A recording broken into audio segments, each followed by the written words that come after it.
Je sais pas vous, mais moi je me suis toujours posé cette question. Pourquoi le football se joue à 11 contre 11 ? Pourquoi pas 15 contre 15 comme au rugby ou alors 7 contre 7 comme au handball ? Non, il fallait que ce soit 11 contre 11. Pour répondre à cette question, vous commencez à me connaître, nous allons une nouvelle fois remonter le temps. Allez, disons pour cette fois 150 ans en arrière, ça devrait aller.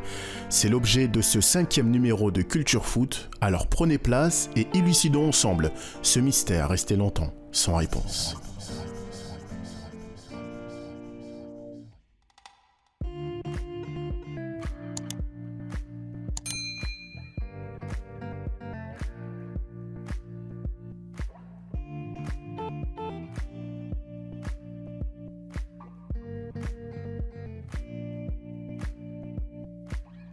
Tout match est disputé par deux équipes composées chacune de 11 joueurs maximum, dont l'un sera gardien de but. Aucun match ne peut avoir lieu si l'une ou l'autre équipe dispose de moins de 8 joueurs. Voilà ce que dit la 3e loi du football. C'est d'ailleurs à la Football Association, créée en 1863 à Londres, que nous devons cette structuration du sport le plus populaire au monde. Cette association, fondée par d'anciens universitaires, était composée d'Anglais, d'Écossais, de Gallois et de Nord-Irlandais. Et ce sont eux qui ont inventé les 17 lois du football. Bon, je vous ai fait une petite introduction en la matière, mais il est temps à présent d'entrer dans le vif du sujet. Pourquoi le football se joue à 11 contre 11 ? Eh bien, en réalité, il existe plusieurs théories à ce sujet. À présent, tous les éléments de réponse que je vais vous apporter proviennent d'un seul et même endroit, la Grande-Bretagne, qui n'est autre que le berceau du football que l'on connaît aujourd'hui. Mais avant de vous exposer ces théories, il est important de savoir qu'au 19e siècle, certaines oppositions pouvaient mettre aux prises des centaines de joueurs sur des zones non délimitées. Il n'y avait pas non plus de durée de jeu comme aujourd'hui où il y a demi-temps de 45 minutes.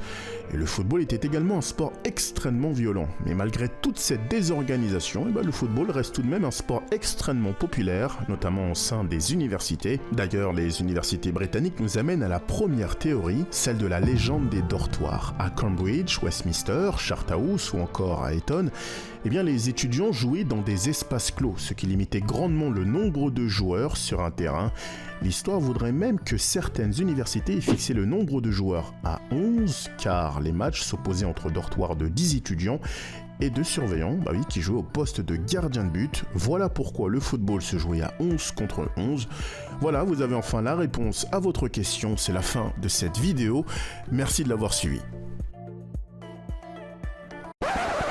En fait, cette histoire ne tient pas totalement debout. Il est vrai qu'en 1848, l'université de Cambridge a rédigé les premières règles du football, mais le nombre de joueurs n'était toujours pas précisé. C'est pourquoi chacune des universités avait son propre règlement. Par exemple, à Charterhouse, on jouait à 11 contre 11, mais à Westminster ou à Eton, on jouait à 16 contre 16, voire à 20 contre 20. D'ailleurs, le premier match officiel a eu lieu le 26 décembre 1860 entre Sheffield et Hallam Football Club, un match qui s'est d'ailleurs joué à 16 contre 16. Toujours est-il que le football s'oriente peu à peu vers des équipes composées de 11 joueurs, mais il faudra attendre 1871 pour voir le football se démocratiser sur cette base, un choix définitif qui aurait été fait après plusieurs tests, mais la réponse la plus appuyée jusqu'à aujourd'hui est celle que le football s'est largement inspiré du cricket, véritable sport national aussi populaire que le foot, en tout cas à cette époque. Certains membres de la Football Association étaient composés d'étudiants qui jouent au football mais également au cricket. Le cricket se joue à 11 contre 11, les étudiants ont mis en avant la bonne structure d'une équipe sur le terrain. Ils ont estimé que le cricket était un sport au format unique avec une bonne organisation tactique où les joueurs s'y retrouvaient facilement.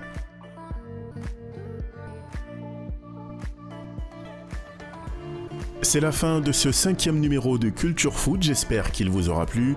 Comme d'habitude, vous pouvez également me suivre sur les réseaux sociaux, Twitter et Instagram, les liens sont en description, alors je vous invite à vous abonner. Sur ce, prenez soin de vous et à très vite pour de nouvelles vidéos sur Crazy Foot.